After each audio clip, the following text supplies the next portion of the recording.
Panahon na para mag-impake at itapon lahat kagamitan ni Biyanan. Hello mga anti-kadayers! Welcome back, Pilipinas! Charis! So, alright mga Zay, Dimagol, ang inyong anti-kadayers. Andito ako sa sasakyan, nagtungko ako.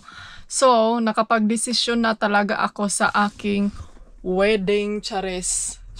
Aking wedding gown. Nagdesisyon na talaga ako na kailangan ko na lang siyang ibigay sa second hand para naman pag may gustong ikasal, pwede nilang bibili yung wedding gown ko. Hindi. Itong wedding gown na to, actually, Englishin natin na nga little bit konti. Charis! It's only good for, it's good for photo shoot siya.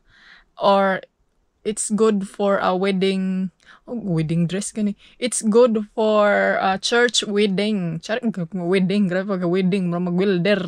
So, it's good for like that itong wedding ano na siya. So, if maka-remember ako, makapag-pop up ako ng photo dyan.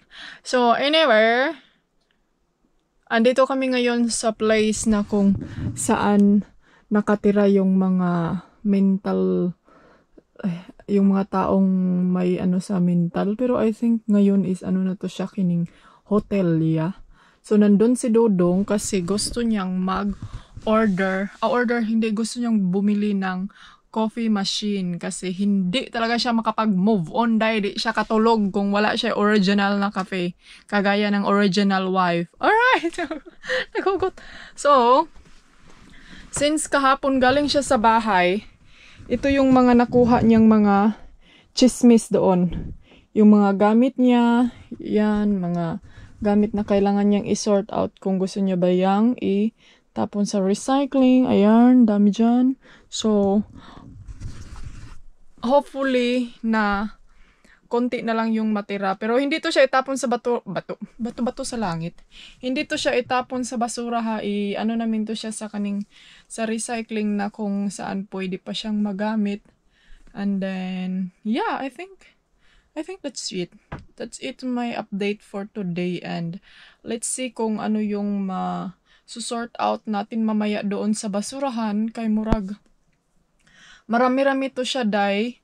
Doon din sa garage, meron din kaming mga chismis doon na kailangan nating itigil na ang mga isyo. Charis! Wala, naghugot lagi si anti-kadayers, Jai. Bakit ang muhugos ang yung anti-kadayers? Ha? Itigil mo na siyang hugot-hugot natin dyan. Kaya hindi mag-all. So, alam nyo ba, nakagabi, nag-usap kami ni Maninay, ni anti-kadayers nyo, alas 2, dako, Jai. Sabi ko sa kanya, anong ginawa mo? Bakit mata pa ka? Bakit gising ka pa, Jai? Sabi niya, gusto daw niyang maglaba. Sabi ko, maglaba ka. Ako kasi nag-laundry din ako kaga. Sabi niya, ikaw, bakit gising ka pa kasi nag-laundry ako, Zay? Sabi niya, maglaba na lang daw siguro siya. Sabi ko, edi maglaba ka dyan, tapos isampay mo doon sa labas ng bahay mo para pagkabukas, gising mo, buklasin mo na. Buklasin mo na lang yung nilaban mo. And then, baka may kapitbahay, Zay, makakita sa'yo dyan. Ano nangyari sa babaeng to? Bakit nagsampay ka ng gabing-gabi, Zay? Nagsampay ka.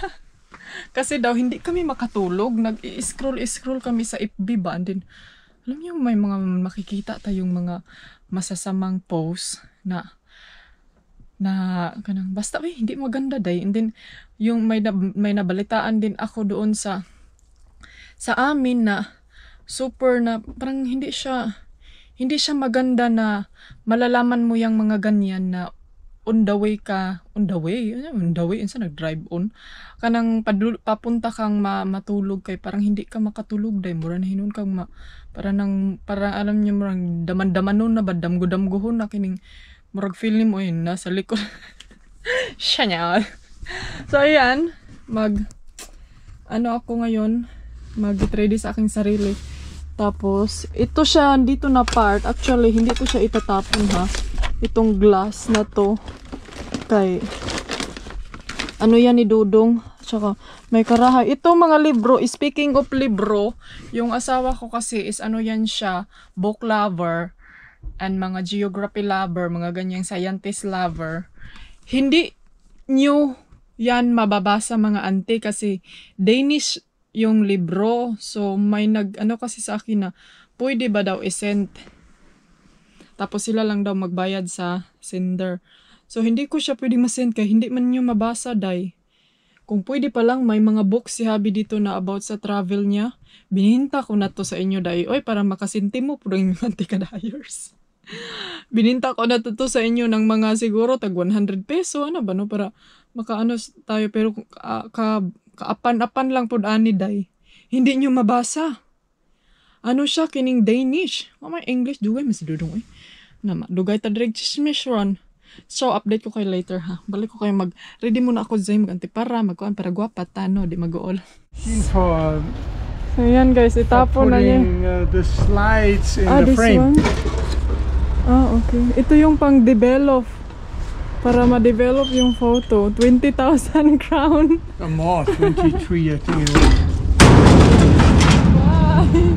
Oh, mga kaldero, gilabay ra. Pinaapon lang yung mga kaldero. Ay, kaya tayo mag-minimalist tayo sa buhay. Ang daming mga junk. Anuhin ko muna to. Cardboard. Yeah. Tapon ko muna to ha. So, ito yung mga bagay na ikikip namin. Ito yung recycling na parang pino-for-sell nila yung mga bagay na pwede pang gagamitin. So, itong wedding gown ko, kailangan ko nang magpaalam. Paalam, Jai. So, ang sakit sa loob. Kunti lang naman yung picture ko nito. Anyway, let's go. Let's do it.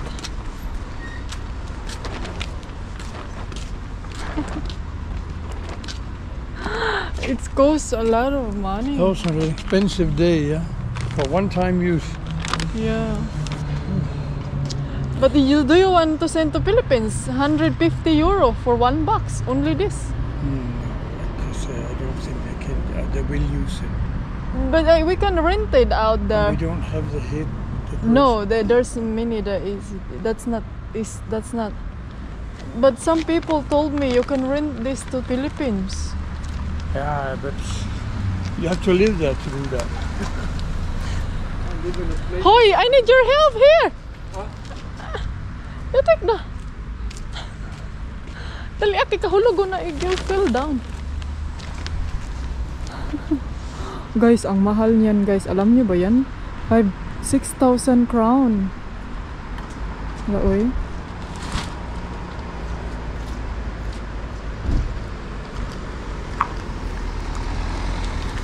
Alam niyo ba yung feelings na malaking pera tapos binibigay lang. And then ginamit ko yun one time lang, nag-photoshoot. Now you put that back. But you could take it to Spain and you could dress up and so ayan mga antik, hindi niya kaya. Wala kasi kami masyadong picture nito. So kailangan niyang ibalik. But wait, I have to tie this one first.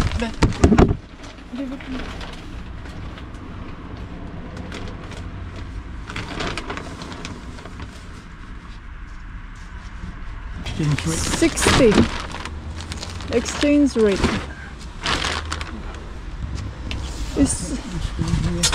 Is there nothing what's that?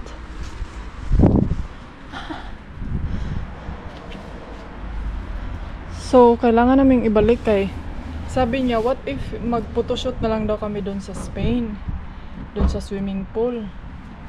So, okay na yung idea ni Dodong.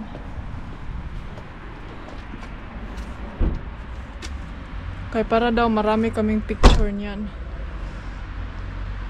Bukas na sila. So, finally, tapos na kami. Alam nyo ba bakit ako nag-jacket ng ganito? And then sa tingin nyo, super, yung weather. Hindi, bakit ka nag-jacket ng ganyan ka thick na para kang pupunta sa Mount Everest? Zay, parang sumakit yung kilid ko, day.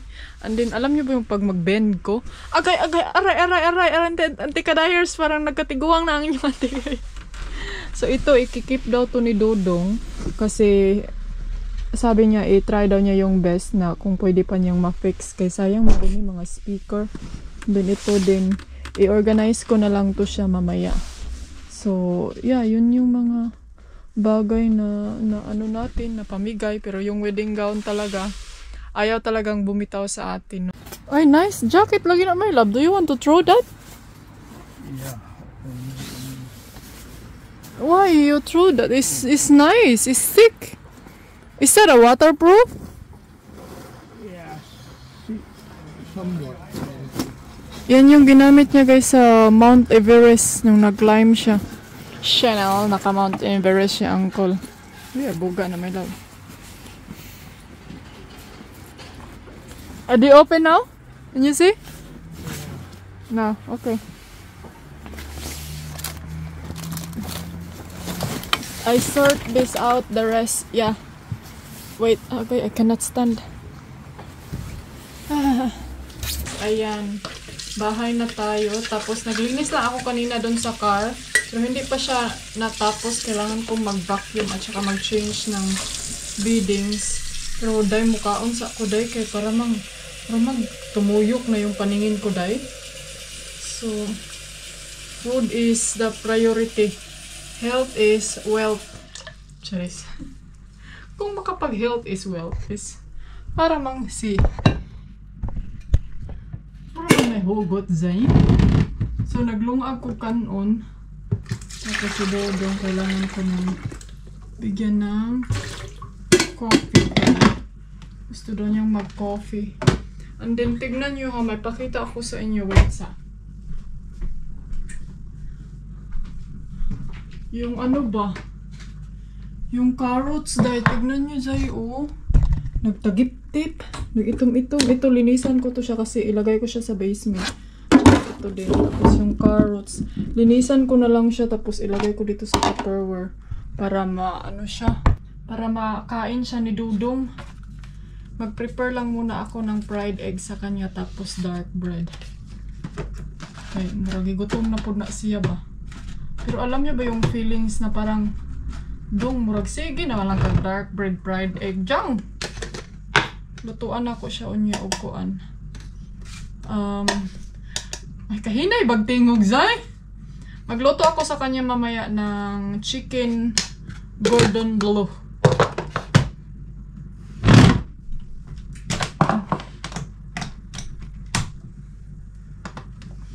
So yan.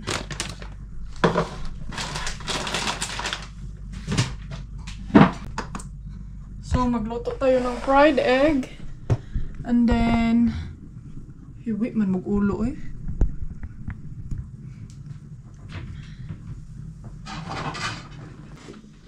Gutom na jud ko day ay as in parang yung paningin ko parang nag-ano na siya star. So, kain tayo mga Zay. Doon tayo sa sala. And then si Mr. kumain na siya. Uy, tapos na ka doon.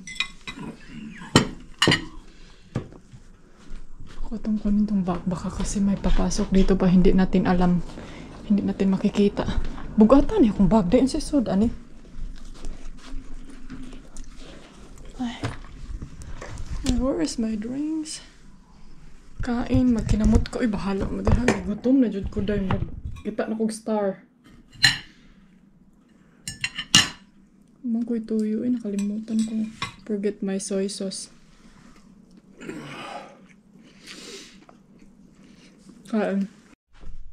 So, ayan mga auntie kadayers. Tapos na kaming nag-coffee. Si Dodong tapos na. And then, nandun siya sa car. Naghipo siya sa kining tawag nito, yung speaker namin ba. Kailangan kasi siyang ilagay sa dapat lalagyan. Ay, thanks God, Dodong. Imuhang ginaog ang basket kay bugat kaayo. Hindi ko kasi kining tawag nito. Maalsa. So, maghugas ako ngayon. Lagay ko siya sa dishwashing. Tapos ito, kailangan ko siyang panitan kay muragi kagid siya day. But before that, I'm gonna start for everything. I have to check the pelo na nilabahan ko kahapon yung anuhan ni mama. Si Baby Felix, andun pala siya sa bed ni Mama. Tulog. Ay, check natin yung scooter kung nandyan pa ba. Ayun, itong bike, kailangan namin itong ipasok ngayon. Uy, ayun yung kayak. Ipapasok na yan sa basement. Ito siya, day. Nauga na ba ni? Dadalhin ko na lang siya sa loob. Tapos, paandarin ko yung heater ni Mama. Doon ko na lang to siya tawag doon, heat ko na lang siya. Pahit! Wala ba yung mga wala diri day? Kasi laging sinasabi ni Mama na, wag kang mag-iwan ng mga importanteng bagay dyan sa labas kasi may mga kawatan dyan. May kawatan! Maghampol ako mamayang gabi kay masakit yung kilid ko day. Bisig panuhot ni ba?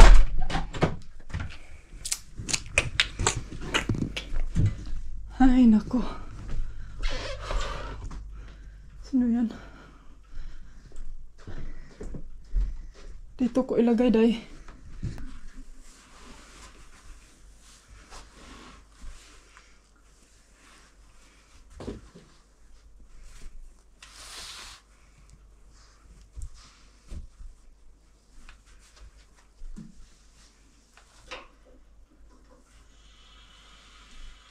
I-on ko siya mga number 2.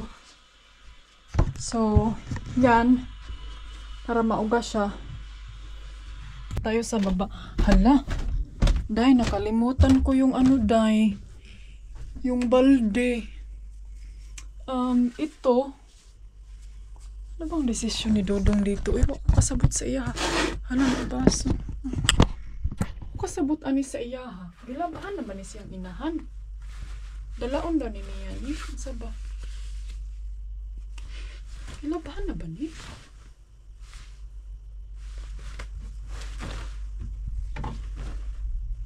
Muraman ni wala na labahan eh. Labahan na lang nato ni usabe. Pero para dali raman noon eh. Pero habuain ko muna tong pantalon niya. Uy, hugaw pa man ni uy. Pag ganito ba kay si Mama masuko? Isampay ko muna to ha. Ito dito day. Mga ni Mama.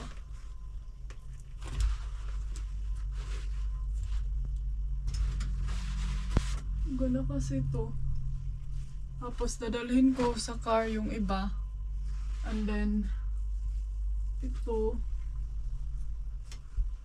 Tapos na ito.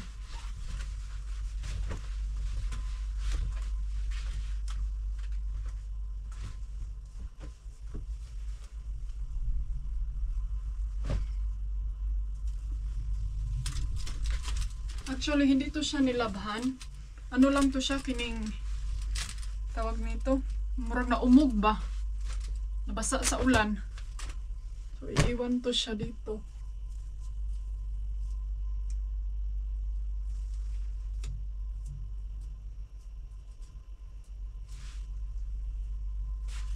And then, itong iba, dalhin to siya sa taas.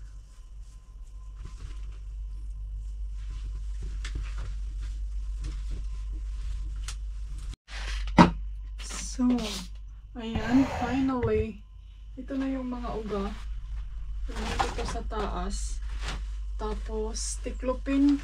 And then, i-ano natin to siya. Ito siya. Doon to kay Mama. Ano kita nandito, day?